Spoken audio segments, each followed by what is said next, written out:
Hello class. Today we're going to start section 3, chapter 2, and we're going to talk about functions. So this is going to be, I think, a longer video. We're going to be covering quite a bit.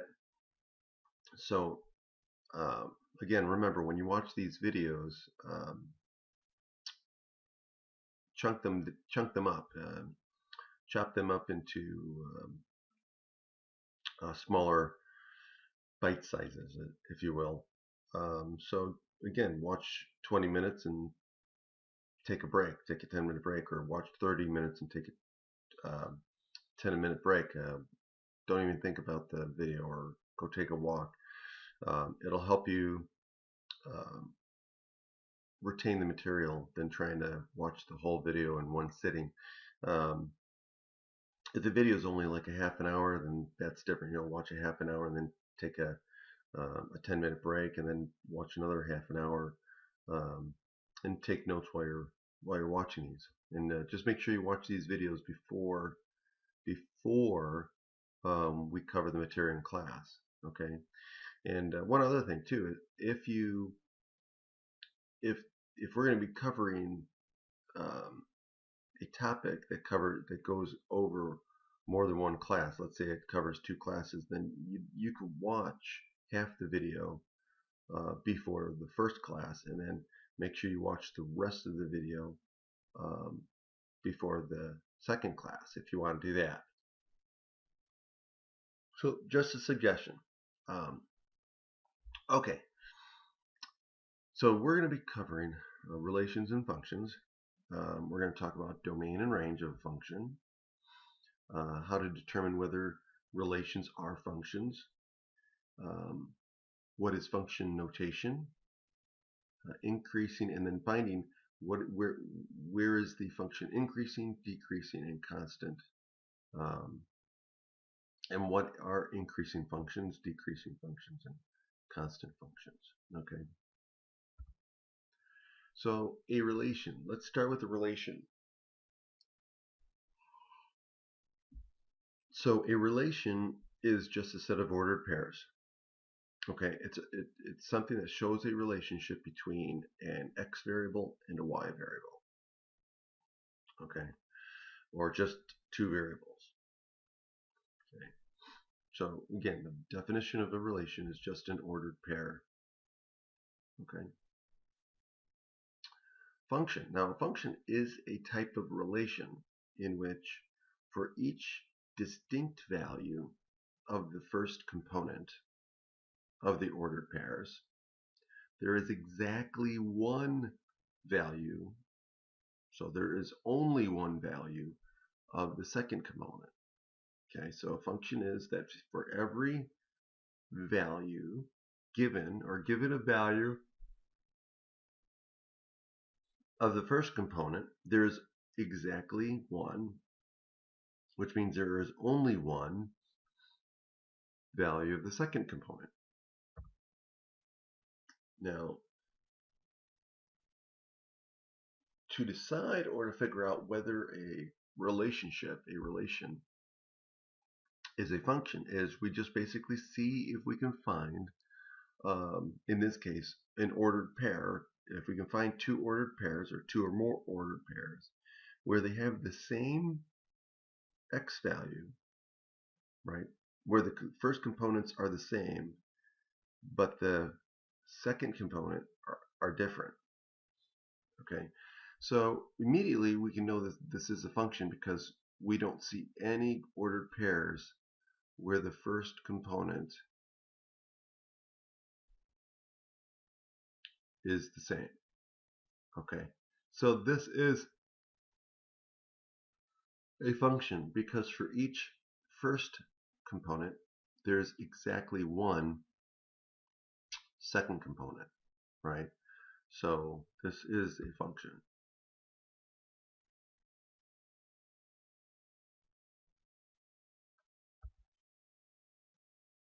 So here are the x values, here are the y values, and watch. There's only one arrow. right? So there's one arrow that goes from 1 to 2, -2 to 4, and 3 to 4. So this is what it means. So if you plug in 1, you're going to get 2. If you plug in -2, you're going to get 4. If you plug in 3, you're going to get 4. Okay, so that's what the arrows stand for. And notice that you only have one arrow that goes to one value in this set from this set. So for every x value, you only see one y value. So this is a function. Now what about this one? Well, this one, immediately we see the same x value, and for for 3 points, we have the same x value, but we have 1, 2, 3 different y values. So if you plug in 1, do you only get one value of y? So if we plug in 1, do you only get one value coming out of the function? Okay, so in other words, the first one, the x value, the x component, is called the input value, and the output value is, well, the second component is the output value. So in this case, we do not get exactly one value out. We get 3. So this is not a function.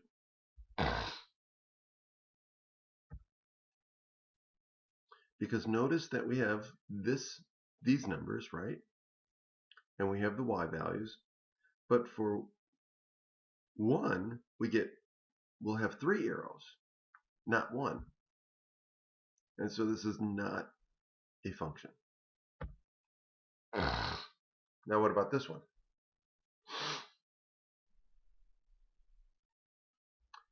Well, all we have to do is look for the same x value, but different y values, and it's not a function. So here we go. So here's -2, and they have different y values. So this is not a function because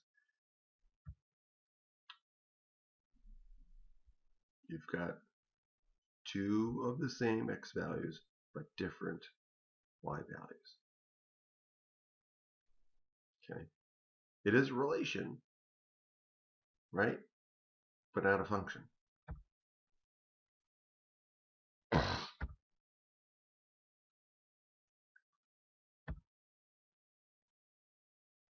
Now mapping. So what does mapping mean? So relations and functions can also be expressed as a correspondence or a mapping. So that's where we draw the arrows. Okay, so it's a mapping from one set to another. So that's what we've been showing with those diagrams with the arrows. Those are showing the mapping. Okay, so when we say mapping from one set to another, we're saying, hey, when you have one value in a set, it corresponds or maps to another value in another set. Okay, so in the example below, the arrow from 1 to 2 indicates that the ordered pair belongs to the function, right? That belongs to f. So the ordered pair 1 to 2. So 1 corresponds to 2, or 1 maps to 2, -2 maps to 4, and also 3 maps to 4. Okay, now for each of the first components is paired with what? Exactly 1. Now notice that these two go to the same number, and that's okay. That is completely okay. As long as for each x value, it only maps to one y value, then we get a function. So having two different x values map to the same y value, that's quite all right. That's fine. Now, in the mapping of the relationship H, which is not a function, the first component, -2, is paired with two different components in the y values, 1 and 0. So this is not a function. Okay, this is a relation. It's a mapping, right? It's a relation, but it's not a function. Okay. Another way to think of a function relationship is to think of the independent variable as an input and the dependent variable as an output, like I was talking about earlier.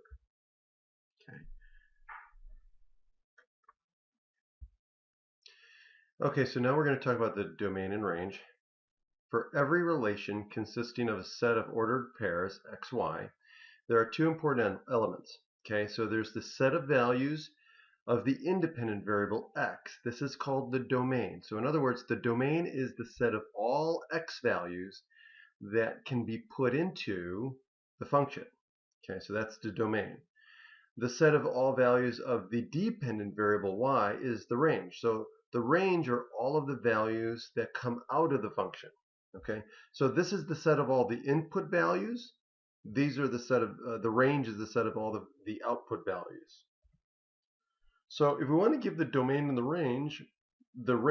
domain is the set of all x values that it's going in without any repeats. Okay, so if we look at the first number, right, of the first coordinate of all for each pair, we see that we have 3, and then 4 is listed twice, and then we have 6. So the domain is going to be 3, 4, and 6. Okay, so 3, 4, and 6, and the range is going to be -1, 2, 5, and 8. Okay, and that's it. Now, this is not a function because the same x value 4 goes to two different y values. So this is not a function, but it is a relation. Okay. Now, we give the domain and range of each relation. So here, what is the domain? Well, if we look at the arrows, the domain is going to be all of the values that we start with, all the x values. Okay, so this is the domain, and this is the range.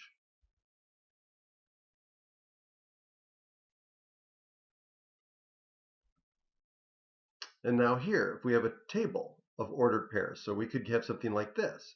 And then, of course, we can say this is going to be where the domain is. This is the range. So what's the domain? It's going to be -5, 0, 5, right, as in set notation. And then we also have 2. So it's the same value 2, right? And is this a function? Yes. Yes, because for every x value, it only goes to one y value, right? So 0 only goes to 2. 5 only goes to 2. -5 only goes to 2. So they all go to the same value, but it's a function because they only go to 1. So for every x value, there's only one y value. And what was it? So this is a function as well because of the mapping, right? Different x values.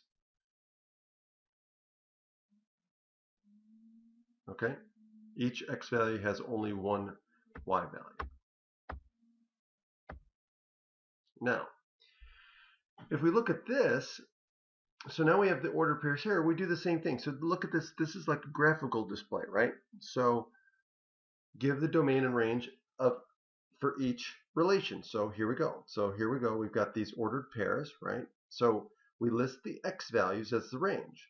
So the x values are going to be what? -1, 0, 1, 4. And the range is 1, -1, 2, and -3. And this would represent a function. Now, what about the domain and range of this relation? Well, what's the range? Or excuse me, what's the domain? The domain are all of the x values. So for every point on this graph, right? So as we plot the points of this graph, each point has an x value, right?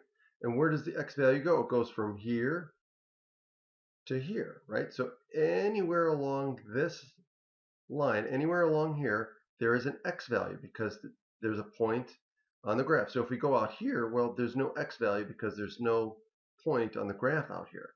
So the domain is from this point, which is -4, to 4. So the range are all of the values from -4 to 4. The domain is all the values from 6 to -6. Okay, and so that's how we look at it. So remember, the domain are all of the set of all x values, right, that give a point on the that give a point on the graph, if you will. Okay, so all of the x values, and then the range are all of the y values that come out of the function. Okay, so again, so that corresponds to a point on the graph. Okay, so in this case here, it's going to be all the values from -4 to 4 as the domain, and then the range are all the values that go from -6 to 6. And so we would write the domain as a interval notation to show that we're including all the values from -4 to 4 and -6 to 6 for the range. And we use square brackets because we do include 4, -4, 6, and -6 in those groups. Okay, so now what about this one? Well, the line, right, so this graph means the line goes on for infinity this way and goes on for infinity in this direction. And so if we look at this, if we keep going in this direction on the x-axis and in this direction on the x-axis to the right, is there a value of x where we will not have a point on the line? And the answer is no. Okay, so that means that the domain goes on for all, basically infinity, negative infinity to positive infinity, and likewise for the domains, for the range, on the y-axis, the range goes from positive infinity to negative infinity. Okay.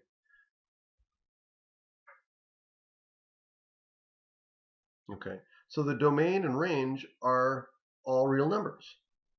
So it includes all real numbers, or we can write negative infinity to positive infinity for each one. Okay, what about this one?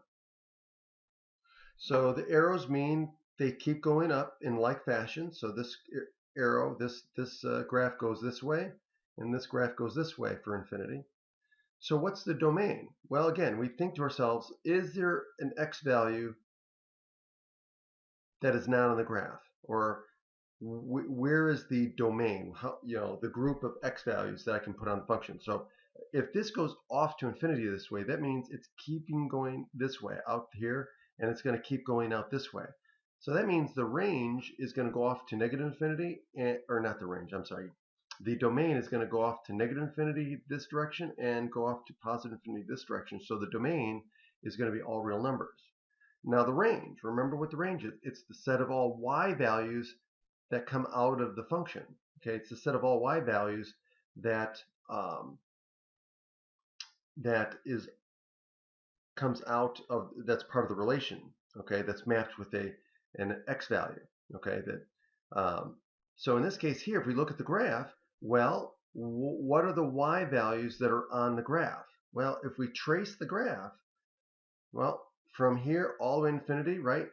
We've got a y value, right? So every point on the graph has a corresponding y value because we can go across here. So we can start here, we can go across, and we'll intersect the y. So everywhere here, except when we get to this point right here. Okay, everything below here is not in the range. So we would say that the range has a minimum value. So in this case here, let's say it's 3. Let's say it touches the graph right here. So that would mean the range would be from -3 to positive infinity. Okay, and that's correct. Now, agreement on the domain. So now here's the thing.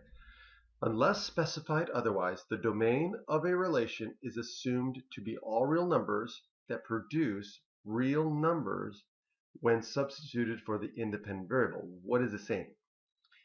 So the domain of a relation is all x values that give an output that is a real value. Okay, So if you plug in an x value, okay, and the x value does not give a real y value, then it cannot be in the domain. So remember, the set of domains are all x values that you can plug into the relation that will give you a y value, okay? And then the range are all of the real y values that come out. And here's where the vertical line test is very helpful. This is an easy test, and you can do it just by visually. It says if every vertical line intersects the graph at no more than 1 point, then the relation is a function. So if you look at the graph of a function, or the graph of, or any graph of a curve, if you can draw a vertical line, and it doesn't matter where you draw it, if you can draw, if there's nowhere, right, so that you can draw it, that it will intersect at more than 1 point, right? So in other words, if you draw a vertical line, and it will, no matter where you draw it, it will only intersect the graph in at most 1 point, it's a function. If it intersects at 2 or more points anywhere on the graph, it's not a function. So if we look at this example, so here's our first example here. So if we draw a vertical line, right, let's draw it here. Let's do this. If we draw it here, right, it doesn't intersect anywhere. If we draw it here, it doesn't intersect anywhere. If we draw it here, it intersects the point. If we draw it here, okay, it doesn't intersect anywhere. And if we draw it here, it intersects the point, let's say. Okay, so as I'm drawing all these vertical lines, we can tell just by looking at this graph, that it will only intersect the graph of this function, or excuse me, the graph of this relation in at most 1 point. Okay, so it'll either won't intersect or it will intersect at 1 point, but it won't intersect at more than 1 point. So you can tell that this is a function. Okay. Now what about this one? Well, this one is not a function because, as you can see here, it intersects at 2 places. So this is not a function. And here we go. This is another example of a function, right? So no matter where you draw the line, there's nowhere that it will intersect at 2 or more places. So this is going to be a function. Okay, so it will only intersect at most 1 place. So this is a function. This one is also a function because, again, you could draw a vertical line anywhere and it will only intersect the graph of the function at at most one place. So this is a function. Now, what about if we have the algebraic expression? What if we have the equation? How can we tell whether this is a function? So we have a graph, right? But how can we tell if it's a function?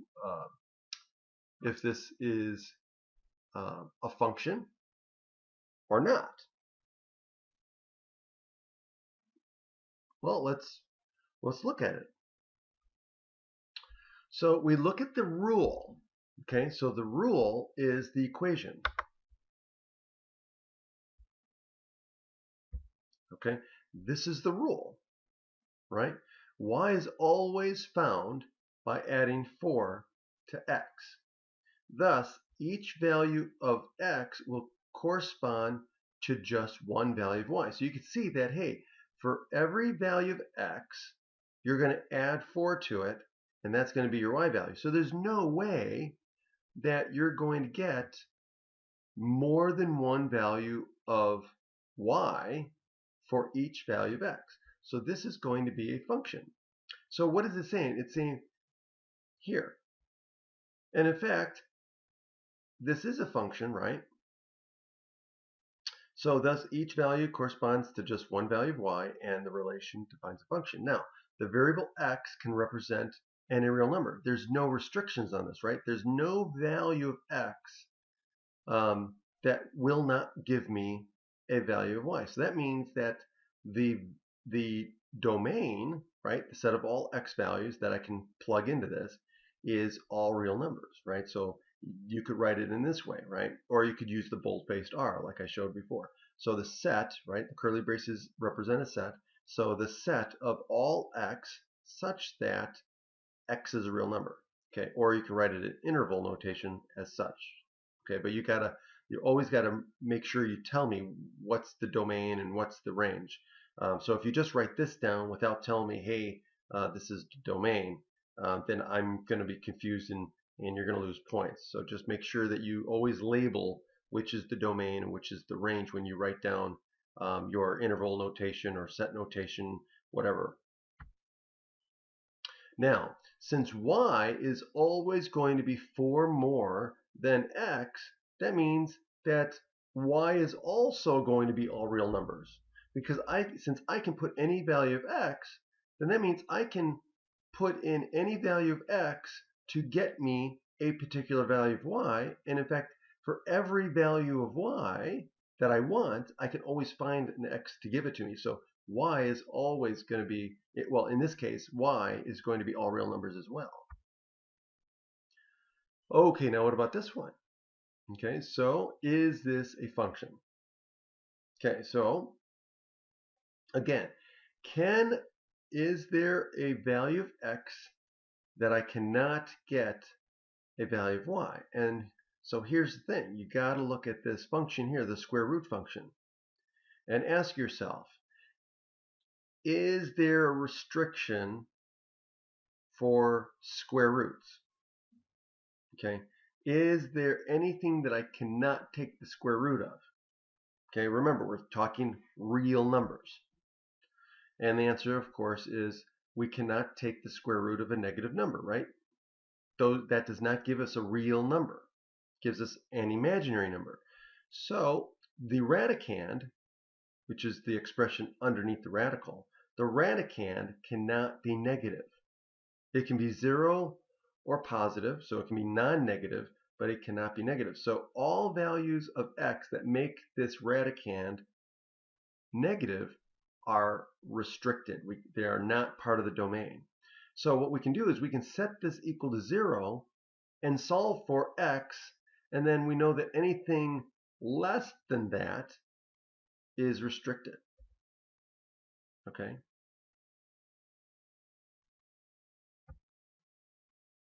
And so we set up the inequality, right? So this is all the values that will make it work, right? Or if you wanted to find the restricted values, you would find all the values where it would be negative. Okay, so either way. So if we solve this, we find out that, hey, what are the values of x that are going to be in the domain? So if we solve for this one, this will give us the domain. So if we solve for the inequality, we get x greater than or equal to 1/2. So guess what? That's the domain. So these are all the values of x that will make this non-negative. And so that gives us the domain. Anything that's less than 1/2 is restricted. Okay, so now, for every value of x that's greater than or equal to 1/2, can we get more than one value of y? And the answer is no. We will only get one value of y. Why? Because this is positive. It's a positive square root. Okay, it does not have a plus minus here. Okay, so again, the domain is 1/2 to infinity in interval notation.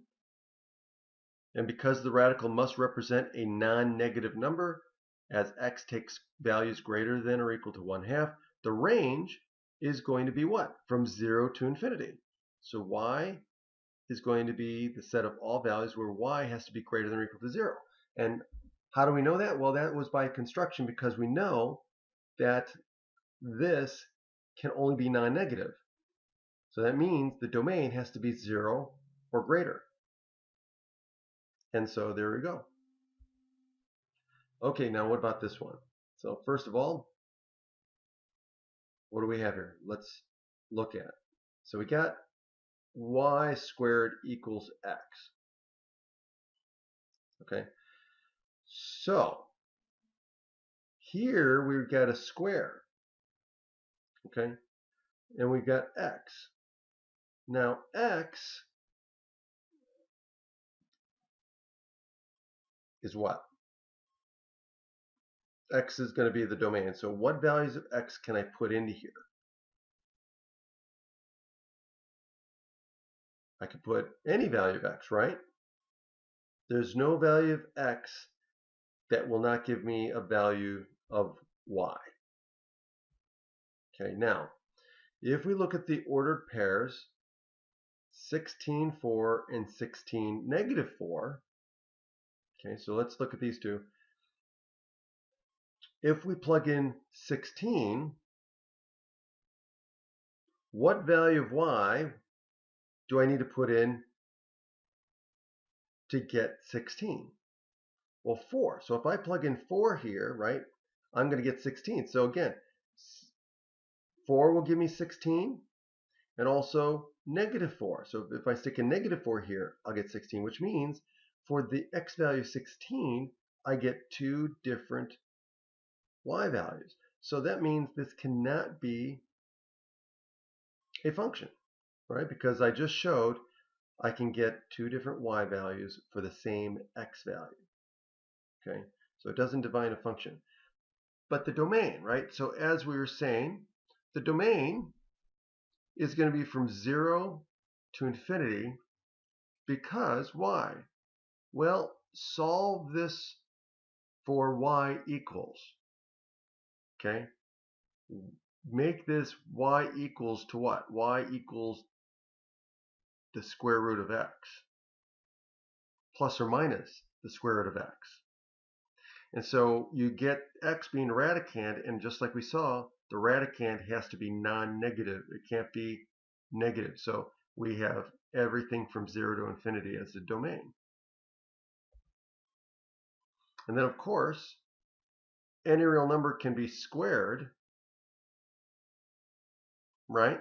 Which means the range is going to go from negative infinity to positive infinity.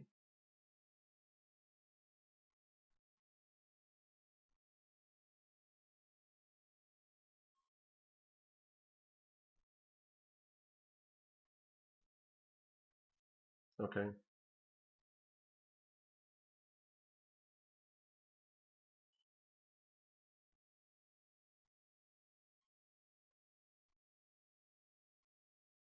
Does that make sense? So also one other thing, when we get into graphs, this actually represents a parabola that goes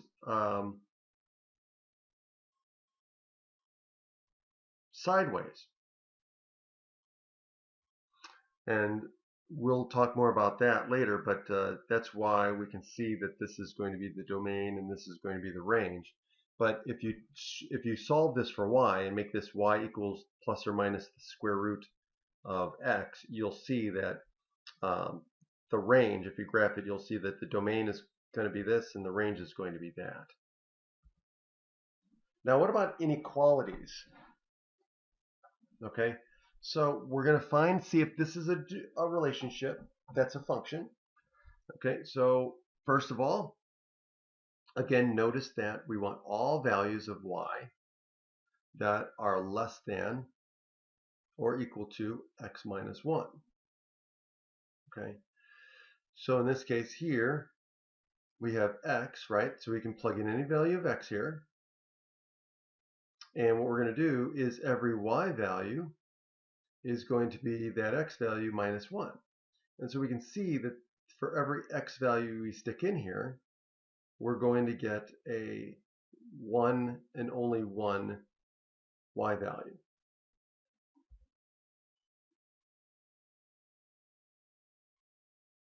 Okay. So this is a function. Now, since we can put in any x value in here, there's no x value we can't put in here, because for every x value, we are going to get a y value. Okay? And so the domain is going to be all real numbers. And again, since every single y value, we can find an x value to give us any y value, the range is also going to be all real numbers. Now what about this one here? So first of all, what happens with the x value? Okay, so is there an x value that will give us two different y values? Okay, and in this case here, if you plug in an x value, well, you're only going to get one y value. So this is a function, and you can see just by the way it's written that if whatever value I stick in for x, I'm going to subtract 1, then I'm going to take 5 and divide it by this difference, and that's going to give me my y value. So you can see that there's only going to be one y value for every single x value. Okay, so this is a function. Now, what about the domain? Well, the domain is all real x values that will give me a real y value. So in other words, ask yourself, are there any restrictions on what x can be? And so this is where we have to look at the form of this equation. And this is a rational equation. So what do we have to worry about when we talk about rational expressions? Well, it's a fraction, right? So what can we not have in the denominator? We cannot have 0. So we have to ask ourselves, are there any x values that will make the denominator 0? And in this case, the answer is yes. It's going to be 1.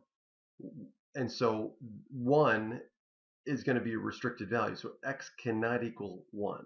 Okay, so that means, and since that's the only restricted value, right? Other than that, we can get a number. So the domain is going to be all real numbers except x equals 1. And the range is going to be all real numbers. Okay.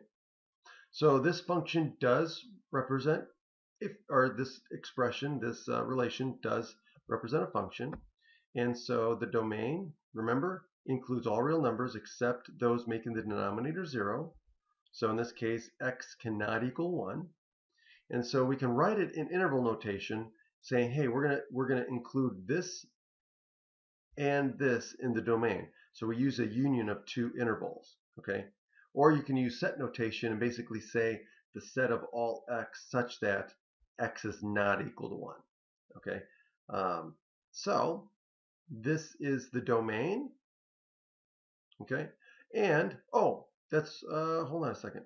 Why are they doing 0? Oh, that's right. If you look at this thing, remember, this is going to be equal to 0 whenever the numerator is equal to 0. Well, since this is is a constant, there's no value of x that will make y equal to 0. So 0 is not in the range in this case. So we would also have a union of intervals in this case. So 0 is not in the range. Now, variations of the definition of a function. Okay, so here, a function is a relation in which for each distinct value of the first component, x, of the ordered pairs, there is exactly one value of the second component, y. Or you could say, too, a function is a set of ordered pairs in which no first component is repeated. So you saw me use that one, okay, at the beginning. Or 3, a function is a rule or correspondence that assigns exactly one range value to each distinct domain value. Okay, so all 3 of these are basically variations of saying or defining what a function is. Now, function notation. So now, what kind of symbolism, because when we write y equals this, and we write these rules, well, if it's a function, we want to use a way of denoting that this relation is in fact a function. So we use the notation f of x, and that's how we say it. We say f of x. We say the function of x, where x is the independent variable, and f of x represents the y value, the dependent variable. So if we want to say that a particular expression is a function, then instead of y, we would just replace y with f of x. Even though this is still a y value, we're going to denote that y value using f of x. So in this case, we're saying f of x equals 3x minus y.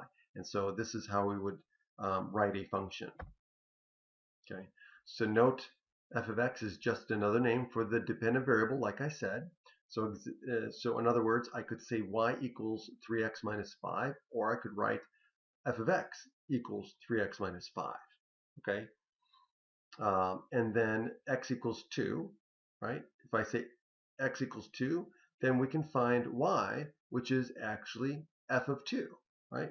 Which is saying f evaluating the function of f at x equals 2. Okay, and so what this means is that when we see this, what it's telling us to do is wherever we see an x, we're going to replace that with 2. So f of 2 means we're going to take 3 times x, which is 2, minus 5, and we get 1. Okay, so the statement if x equals 2, then y equals 1 represents the ordered pair 2, 1, because if x is equal to 2, then y must equal 1 because of the rule. Okay, and we abbreviate this basically saying f of 2 equals 1. And that's it. So now we can also illustrate this idea as follows. Okay, so this is the name of the function, f, or we could use g or h or k, right? This is the defining expression for the function. Okay, the name of the independent variable is x. The value of the function, okay, so y is the value of the function, or f of x is the value of the function. Okay, this is the name of the function, and then the name of the independent variable, right, is x. And again, we could use any letter, but the way it's used tells us it's the independent variable. And this is the rule, or the defining expression.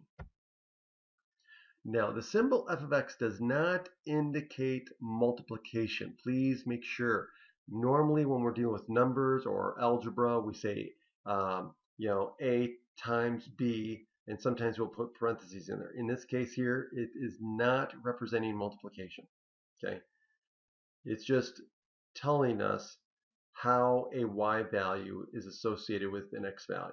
Okay, so as just shown, f of 2 is the value of y that corresponds to the x value 2.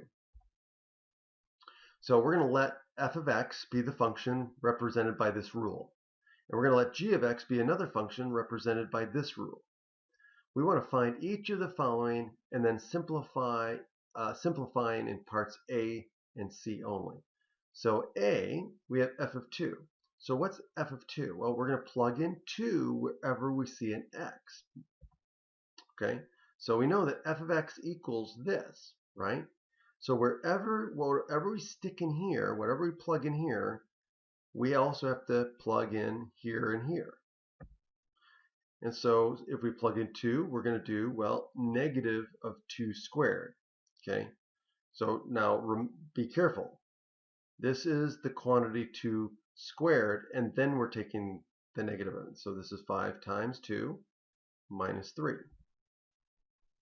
And so we get negative 4 plus 10 minus 3, which gives us what? Gives us 3. So f of 2 equals 3. And so the ordered pair 2, 3 represents this result. Okay, now what about f of q? So what we're going to do now is, now we're putting a letter in here, right? We're just putting another value, if you will, quote unquote value, but it's just the letter q. So basically what we're going to do is we're just going to replace all of the x's with q's. So f of q is just equal to this. So all we did was replace x with q. That's it. Now what about this one? G of a plus 1. So again, we're going to, whatever we stick in here, we're going to replace with x here. So we're going to do the same thing. And so again, you got to be careful here. Sometimes what I will do is I'll get rid of the x and replace x's with parentheses, and whatever goes in here has to go inside all the parentheses. So now what I'm going to do is I'm going to replace the x with a plus 1. And so wherever there's an x, I'm going to replace with a plus 1. Remember, it's going to be the entire thing. Okay, so it's 2 times x. This means 2 times the quantity a plus 1. And now I'm going to use the distributive property and then add like terms. And now this is the final answer. I can't simplify it any further. Okay, so now what about f of x? So now I want to find f of 3, and f of x now is equal to 3x minus 7. So I want to find out, I want to evaluate, this is called evaluating the function. I want to evaluate the function at x equals 3. So now I'm going to just replace x with 3, see what I get. And so now I'm going to simplify this. This is going to give me 9 minus 7, which is 2. So I evaluated and found that f of 3 equals 2. Now, what about this one? Now I have this function here. So now, what is f of 3? Well, I just have to find the ordered pair where x is equal to 3, which is this one right here. So what is f of 3? 1. And I'm done. So f of 3 is equal to 1. That's it. Now, what about this one? Right? So now we have this, and we want to find f of 3. Well, we find the number 3, right, the independent variable. We find 3 in the domain and then see where it maps to. And here it maps to 5. So f of 3 is equal to 5. That's it. Okay, what about this one? So now we have a graph, and if you look at the graph, it says, hey, we want to know, hey, what's f of 3 here? Well, one way, if you have a graph, right, and you're just looking at the graph, you find the x value on the x-axis, and what you do is you go straight up until you intersect the graph.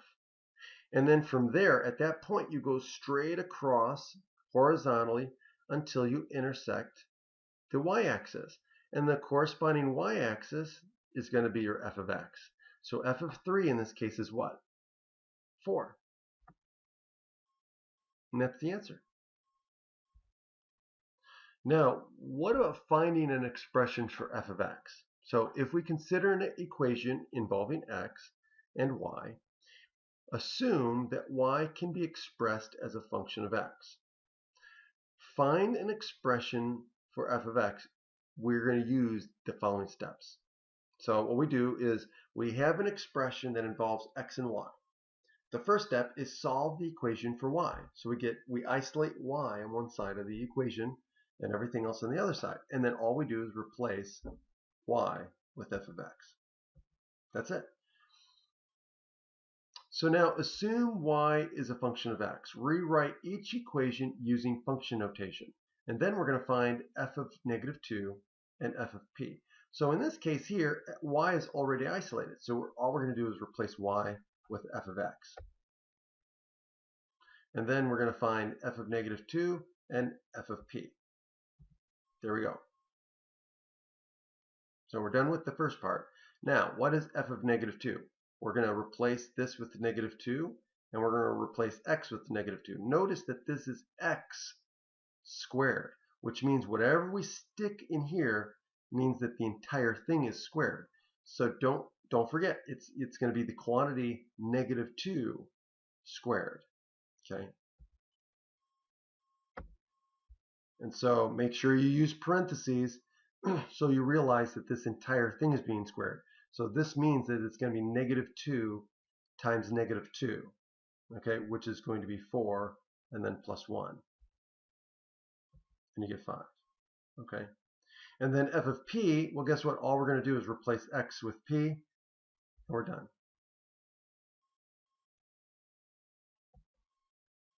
Okay, what about this one?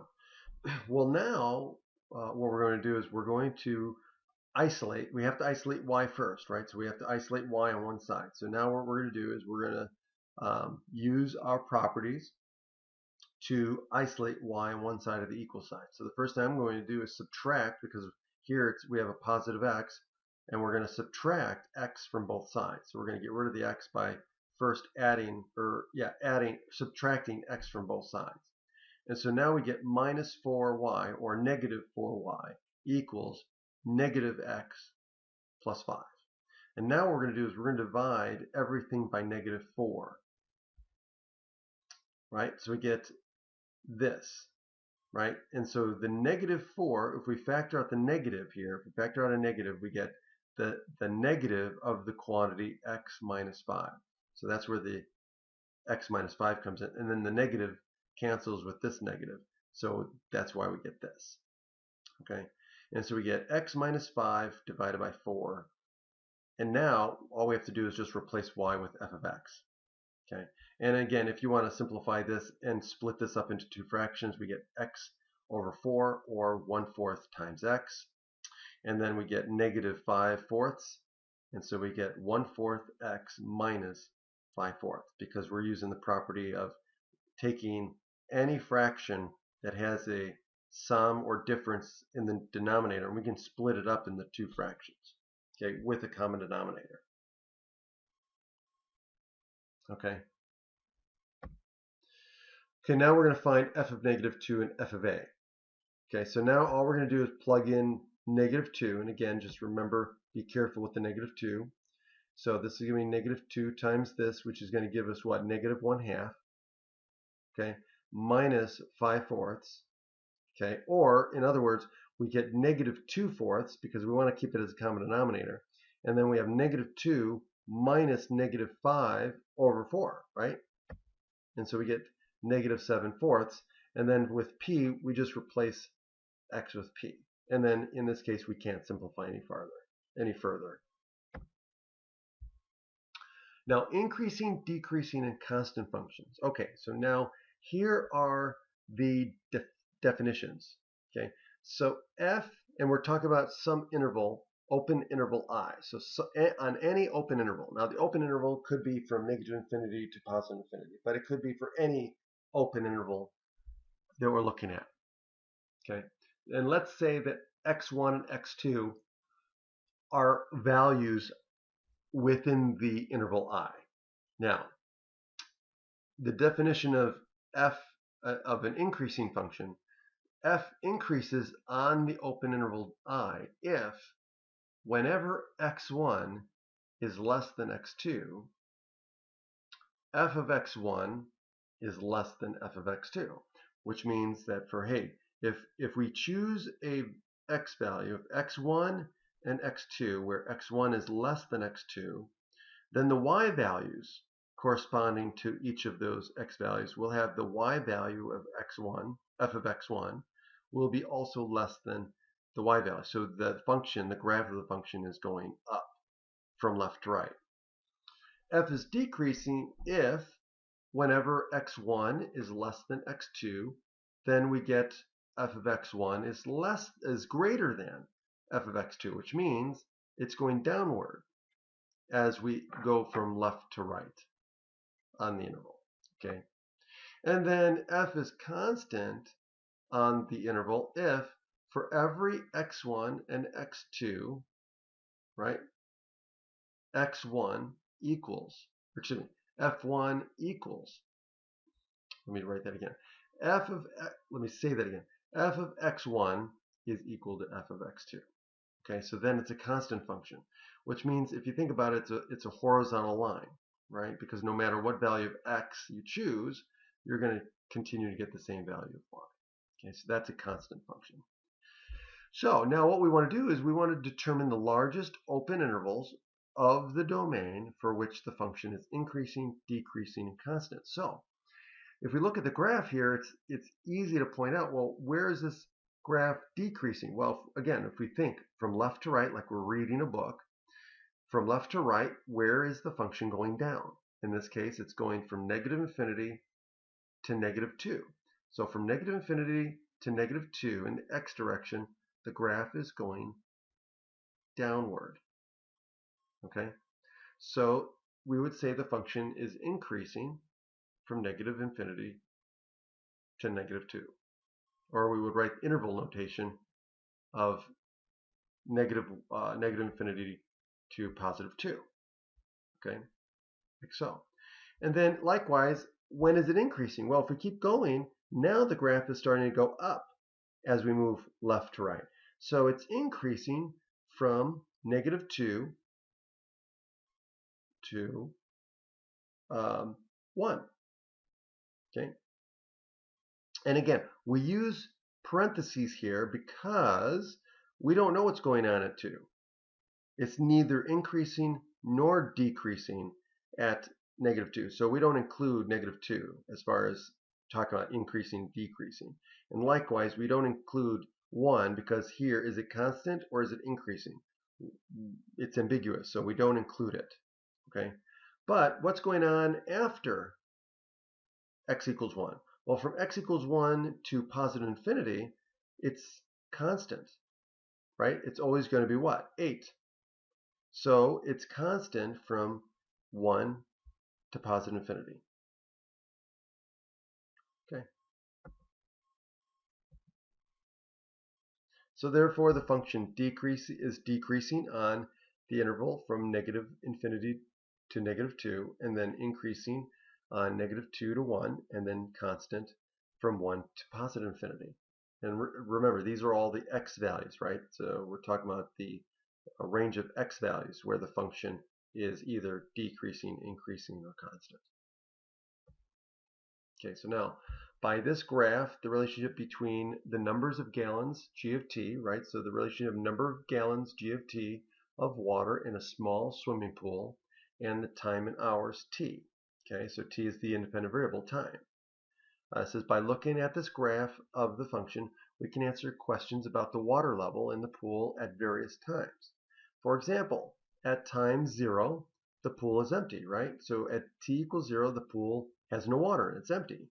Okay, and then the water level then increases, stays constant for a while, decreases, and then becomes constant again. So use the graph to respond to the following. So here's the graph, right? So it starts at 0, it increases, and then it's constant for a while, and then it decreases, and then it's constant for a while. Okay, so we can answer questions about what's going on in the swimming pool. So what is the maximum number of gallons of water in the pool? Well, what is the maximum number of gallons in the pool? Well, that's going to be the maximum point in the graph. So the maximum number of gallons in the pool happens right in this range. So what is the maximum gallons of pool? It's going to be 3,000 gallons. Okay. When is the maximum water level first reached? Okay. Well, that would be at 25 hours, right, after it started filling. So it'd say 25 hours. 25 hours later.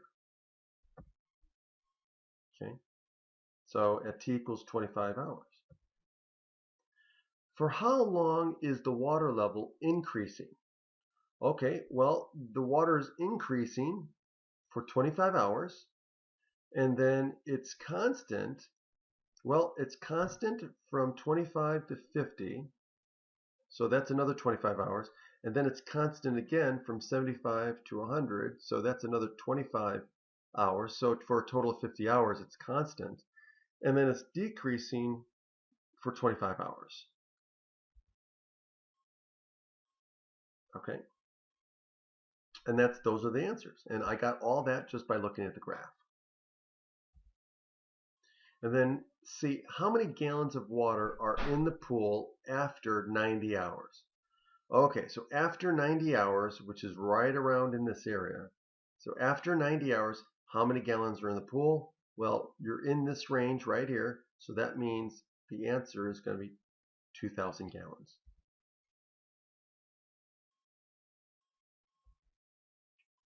Now it says, describe a series of events that could account for the water level changes shown in the graph? Well, here we go. Let's say we're talking about a small pool, right? Let's say we're talking about maybe a kid pool, or maybe one of those blow-up pools that people buy nowadays. And let's say this is the filling, right? You're filling up the water, or maybe, well, if it takes 25 hours, then this is probably a big pool, not a small, like what I'm thinking of a kiddie pool. So if it takes 25 hours to fill, I'm thinking that's going to be a pretty big pool. So, but anyway, so this is the amount of time it's empty. So this is the amount of time that it's filling up with water. Let's say you have a hose and you're filling the pool. So this is where you're filling the pool with water, and then this is where you stop filling the pool and you turn the water off, and you got the desired water level, right? And then it's constant for a while, right? For 25 hours, and then it starts to decrease. So let's say you're filling the pool and you shock the pool with chemicals, whatever. And so let's say you have to wait 25 hours, and then you open the pool for people to play in, let's say the kids, right? And now all the kids and people are playing in the pool, and of course there's splashing, and there's also evaporation, water is evaporating. So for the next, let's say 25 hours, water is being spilled out of the pool. And then after 25 hours, it stays constant again, because again, maybe it's the week closed or whatever. I don't know. But anyway, that's my thinking. But you could come up with other ideas. Okay. So here the pool is empty at the beginning, and then it's filled to level. So again, that's obvious. And during the first 25 hours. For the next 25 hours, the water remains the same. At 50 hours, the pool starts to be drained. So you could say, hey, yeah, you drain the pool. Okay, for whatever reason. So that's an easy one, right? I thought of that too, but hey, you could just say, okay, for some reason the pool's being drained. And then the draining lasts for 24 hours until only 2,000 gallons is in there. And then for the next 25 hours, the water level is unchanged. So you could easily just say this. So you don't have to come up with an idea, like an elaborate idea like I did as far as why it happens. So you could just say, hey, the pool is being filled.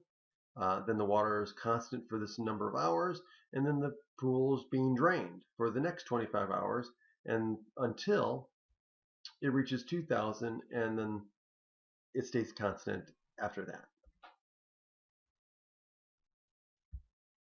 Okay, so that is the end of this section. So again, please make sure that you practice the suggested homework, bring your questions to class, and be prepared to jump in and let's start practicing and making sure we understand what's going on here. These concepts are simple, but again, there's a lot going on. So we want to make sure when we get to class that, hey, you're getting confirmation that you know this material, and if you're not sure, ask questions, and we're going to practice. Okay, so have a great day. I'll talk to you soon. Bye-bye.